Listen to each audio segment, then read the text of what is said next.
आज की वीडियो में हम आप लोग को बताने के लिए जा रहे हैं बिहार बोर्ड कक्षा 10वीं की हिंदी चैप्टर नंबर 1, जिसका नाम है श्रम विभाजन और जाति प्रथा। इस वीडियो में हम आप लोग को इस चैप्टर को पढ़ाएंगे, साथ में बताएंगे भीमराव अम्बेडकर जी का जन्म कब हुआ था, वो कौन कौन सी कहानियाँ रचनाएं लिखी थी, इस वीडियो में हम बताएंगे। और साथ ही चैप्टर नंबर 1 का सारे इंपॉर्टेंट ऑब्जेक्टिव क्वेश्चन इस वीडियो में हम आप लोग को बताएंगे, तो वीडियो को लास्ट तक जरूर देखिएगा। चलिए हम पहला नंबर ऑब्जेक्टिव क्वेश्चन देखते हैं। और इसका ये जो कहानी निबंध है श्रम विभाजन और जाति प्रथा, इसको हम पढ़ते हैं। देखिए, सबसे पहले श्रम विभाजन और जाति प्रथा क्या है, एक निबंध है और इसके लेखक कौन है, भीमराव अम्बेडकर जी। देखिए सबसे पहले इसमें भीमराव अम्बेडकर जी का जन्म कब हुआ था, देख लीजिए 14 अप्रैल 1891 ईस्वी में। ये एग्जाम में क्वेश्चन पूछ सकता है, इससे सारे इंपॉर्टेंट ऑब्जेक्टिव क्वेश्चन है बताएंगे ये। और देखिए पूछ देगा भीमराव अम्बेडकर जी का जन्म कहाँ हुआ था, तो देखिए जन्म कहाँ हुआ था, महू मध्य प्रदेश। कहाँ हुआ था, महू मध्य प्रदेश।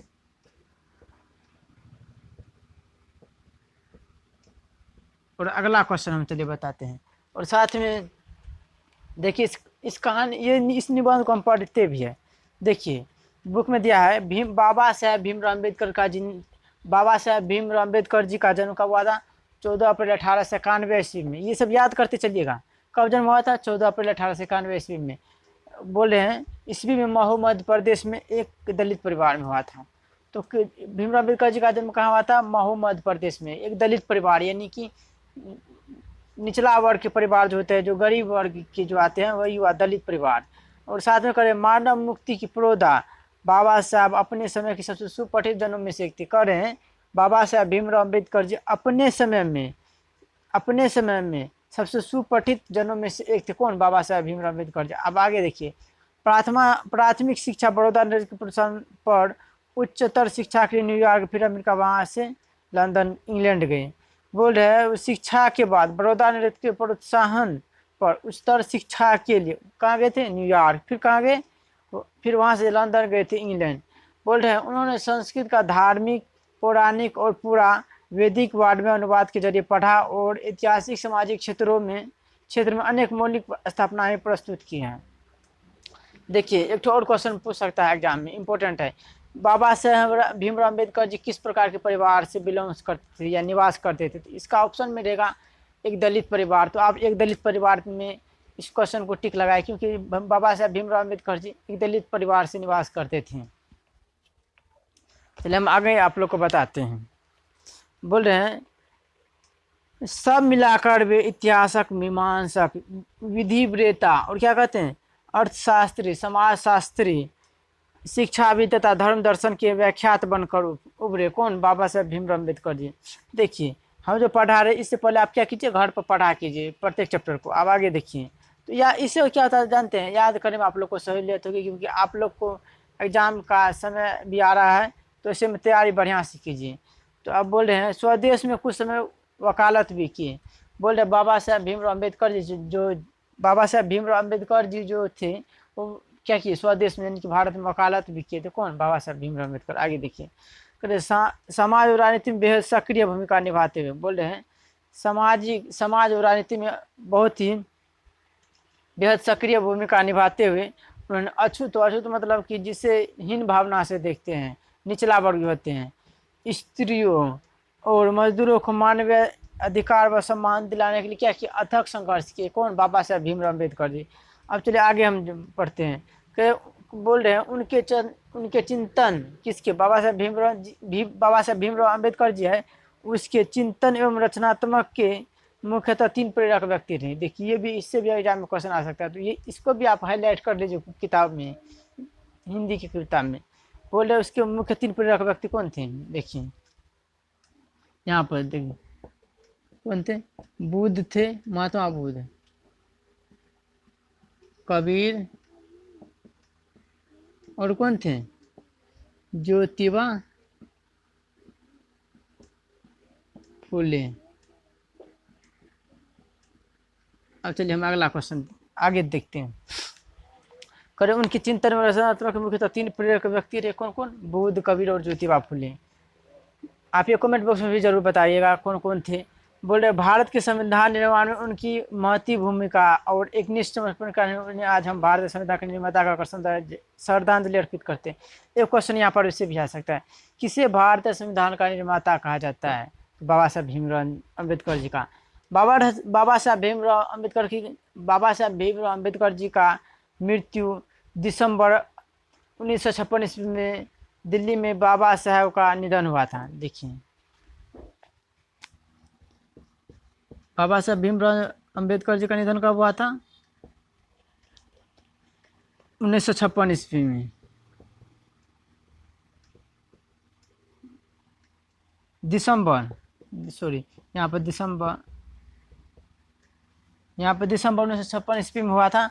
अब आगे देखिए, बोल रहे हैं कि उसका निधन कहाँ हुआ था? दिल्ली में। ये सब हाईलाइट करते जाइएगा किताब में, इसे याद करने में आप लोग को सहूलियत होगी, और आप एक बार पढ़ लीजिएगा तो याद हो जाएगा फिर। देखिए, अब आगे देखिए, बोले उनकी प्रमुख रचना एवं भाषण है। देखिए, इसकी प्रमुख रचना एवं भाषण है, हम बताएंगे, पहले पढ़ लीजिए। द कास्ट इन इंडिया किसकी रचना है? बाबा साहब भीमराव अम्बेडकर जी की। देयर मैकेनिज्म, जेनेसिस एवं development, the untouchables, who are Shudras, इसकी रचना है। Buddhism and communism, Buddha and his Dhamma, thoughts on linguistic states, किसकी रचना है? बाबा साहब भीमराव अम्बेडकर जी की। The rise and fall of the Hindu, women annihilation of caste आदि में उन्होंने उनका संपूर्ण वार्ड में भारत सरकार के कल्याण मंत्रालय से बाबा साहब अम्बेडकर संपूर्ण वार्ड में नाम 21 खंडों से प्रकाशित हो चुका है। देखिए कुछ क्वेश्चन जो एग्जाम में पूछा गया वो हम बताते हैं। द कास्ट इन इंडिया के रचनाकार कौन है? ये एग्जाम में पूछा गया है, पूछ दिया था। द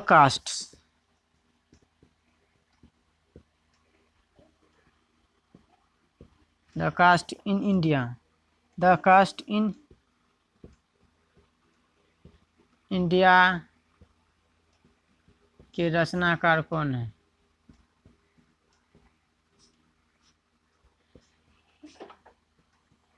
एग्जाम में इस प्रकार क्वेश्चन देखने को मिल सकते हैं। द कास्ट इन इंडिया के रचनाकार कौन है? तो इसका आंसर क्या हो जाएगा? भीमराव अम्बेडकर जी। क्या होगा इसका आंसर? भीमराव अम्बेडकर।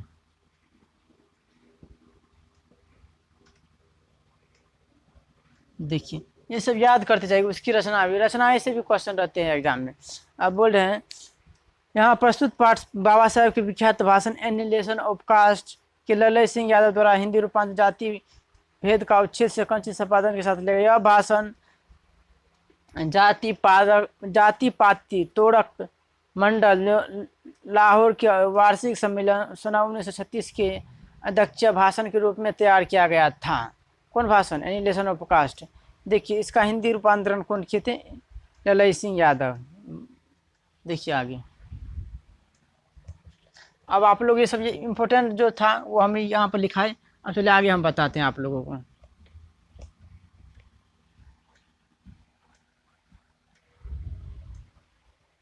आगे है,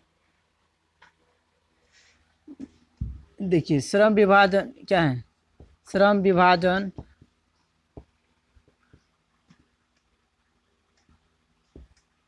और जाति प्रथा।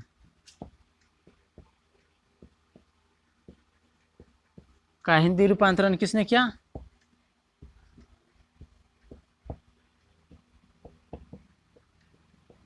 इसका आंसर क्या होगा? ललय सिंह यादव। किसने किया? इसका आंसर क्या होगा? ललय सिंह। ये सब इम्पोर्टेंट क्वेश्चन है।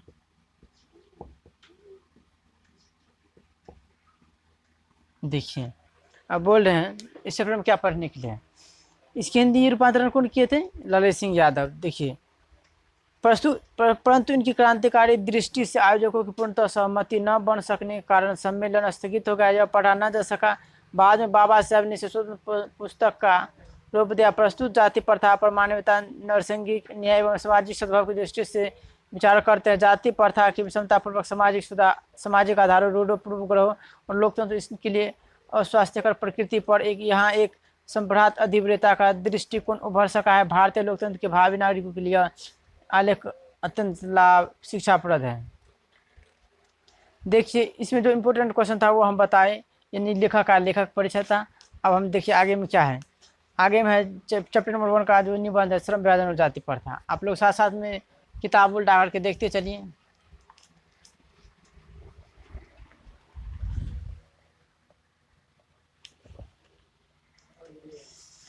यह विडम्बना की बात है कि देखिए पढ़ने के लिए है, यह विडम्बना की बात है कि इस युग में भी जातिवाद के पोषकों की कमी नहीं है।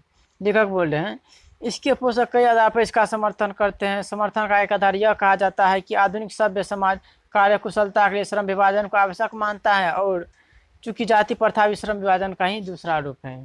देखिए आगे, इसलिए इसमें कोई बुराई नहीं है। इस तर्क के संबंध में पहली बात तो यही आपत्तिजनक है कि जाति प्रथा श्रम विभाजन के साथ साथ कौन सी का है, श्रम विभाजन के साथ साथ श्रमिक विभाजन का भी रूप लिए हैं। क्या श्रम विभाजन क्या किए हैं, श्रम जाति प्रथा श्रम विभाजन के साथ साथ क्या किए हैं, श्रमिक विभाजन का रूप भी लिए हुए हैं। आगे देखिए, श्रम विभाजन निश्चय ही सभ्य समाज की आवश्यकता है, परंतु किसी भी सभ्य समाज में श्रम विभाजन की व्यवस्था श्रमिकों के विभिन्न वर्गों से अस्वाभाविक विभाजन नहीं करती। भारत की जाति प्रथा की एक और विशेषता यह है कि यह श्रमिकों का अस्वाभाविक विभाजन ही नहीं करती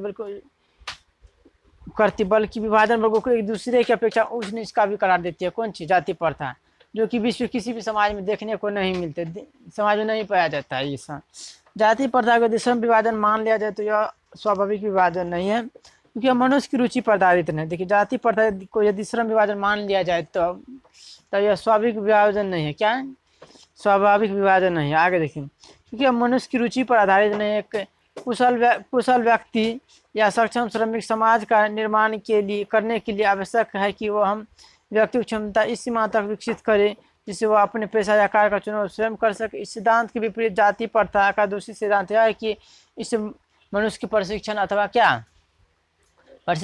उसकी निजी क्षमता का विचार किए बिना दूसरे ही दृष्टिकोण जैसे माता पिता के सामाजिक स्तर के अनुसार पहले से ही अर्थात गर्भधारण के समय से ही मनुष्य का पैसा निर्धारित कर दिया जाता है।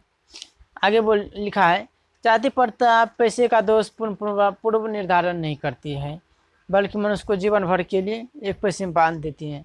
लेखक का कहना है जाति प्रथा पैसे का दोष पूर्व निर्धारण ही नहीं करती, बल्कि मनुष्य को जीवन भर के लिए क्या करती है, एक पैसे में बांध देती है। भले ही पैसा अनुपयुक्त हो या अपर्याप्त होने के कारण या भूखों मर जाए, आधुनिक युग में यह स्थिति प्राय आती है। बोल रहे लेखक, आधुनिक युग में यह स्थिति प्राय आती है क्योंकि उद्योग धंधों की प्रक्रिया और तकनीक में निरंतर विकास और कभी कभी अकस्मात परिवर्तन हो जाता है, जिसके कारण मनुष्य को अपना पैसा बदलने की आवश्यकता पड़ सकती है। यदि प्रतिकूल परिस्थितियों में मनुष्य को अपना पैसा बदलने की आवश्यकता पड़ सकती है और प्रतिकूल परिस्थितियों में मनुष्य को अपना पैसा बदलने की स्वतंत्रता न हो तो इसके लिए भूखे मरने के अलावा क्या चला रहता है। देखिए बोल रहे हिंदू धर्म की जाति प्रथा किसी व्यक्ति को ऐसा पैसा चुनने की अनुमति नहीं देती है जो उसका क्या हो, पैतृक पैसा न हो। अब आगे देखिए, भले वह उसमें पारंगत हो, इस प्रकार पैसा परिवर्तन की अनुमति न देकर जाति प्रथा भारत में क्या है, बेरोजगारी का एक प्रमुख और प्रत्यक्ष कारण बना हुआ है। कौन सी, जाति प्रथा। इस प्रकार हम देखते हैं कि श्रम विभाजन की दृष्टिकोण से भी जाति प्रथा गंभीर दोषों से प्रयुक्त है। जाति प्रथा का श्रम विभाजन मनुष्य की सुरक्षा पर निर्भर नहीं करते। बोल रहे जाति प्रथा का श्रम विभाजन मनुष्य की सुरक्षा पर क्या करते हैं, निर्भर नहीं करते हैं। मनुष्य की व्यक्तिगत भावना तथा व्यक्तिगत रुचि का इसमें कोई स्थान अथवा महत्व नहीं रहता है। इस आधार पर हमें स्वीकार करना पड़ेगा कि आज के उद्योग में गरीबी उत्पीड़न इतनी बड़ी समस्या नहीं है, जितनी कि यह कि बहुत से लोग निर्धारित कार्य को अरुचि के साथ केवल व्यवस्थावश करते हैं। बोल रहे किसी काम को क्या करते हैं, अरुचि के साथ व्यवस्थावश करते हैं। आगे देखिए,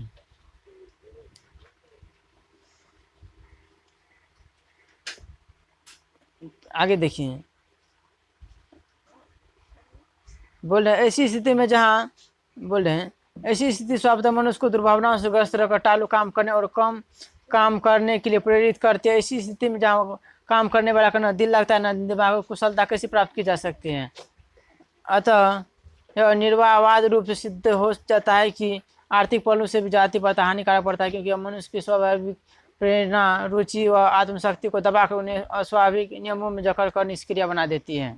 अब आगे देखिए, अब मैं समस्या के रचनात्मक पहलू को लेता हूँ। बोल रहे हैं, मेरे द्वारा जाति प्रथा की आलोचना सुनकर आप लोग मुझसे यह प्रश्न पूछना चाहेंगे, यदि मैं जातियों के विरुद्ध हूँ तो फिर मेरी दृष्टि में आदर्श समाज क्या है? लेखक बोल रहे हैं, देखिए लेखक की दृष्टि में आदर्श समाज क्या है? मेरा उत्तर यह होगा, मेरा आदर्श समाज स्वतंत्रता, समता, भातृत्व पर आधारित होगा। क्या यह ठीक नहीं? भातृत्व, भाईचारे में किसी को क्या आपत्ति हो सकती? किसी बात आदर्श समाज में इतनी गतिशीलता होनी चाहिए कि जिसमें कोई भी वांछित परिवर्तन समाज के एक छोर से दूसरे छोर तक क्या हो सके, संचारित हो सके। क्या बोल रहे हैं? जिसमें कि बात करें तो किसी भी आदर्श समाज में इतनी गतिशीलता होनी चाहिए जिसमें कोई वांछित परिवर्तन समाज के एक छोर से दूसरे छोर तक क्या हो सके, संचारित हो सके आदर्श समाज के अनुसार। ऐसी समाज के बहुविध हितों में सबका भाग होना चाहिए तथा उसको उनकी रक्षा के प्रति सजग रहना चाहिए। सामाजिक जीवन में आवाज संपर्क के अनेक साधन व अवसर उपलब्ध रहने चाहिए। तात्पर्य यह कि दूध पानी के मिश्रण की तरह भाईचारा का संबंध होना चाहिए। एग्जाम में क्वेश्चन पूछ सकता है, भाईचारे का संबंध किस प्रकार होना चाहिए? दूध पानी की तरह होना चाहिए। लोकतंत्र मूलतः सामूहिक जीवनचर्या की एक रीति तथा समाज की सम्मिलित अनुभवों का आदान प्रदान का नाम है। इसमें यह आवश्यक है कि अपने साथियों के प्रति श्रद्धा व सम्मान का भाव हो। इस चैप्टर में हम चैप्टर नंबर 1 जो था इसका ऑब्जेक्टिव क्वेश्चन बताए और जो इंपॉर्टेंट क्वेश्चन था वो भी हम बताएं। आप लोग को वीडियो कैसा लगा कमेंट बॉक्स में जरूर बताइएगा। वीडियो अच्छा लगा तो हमारे चैनल को सब्सक्राइब करें। मिलते हैं अगले वीडियो में।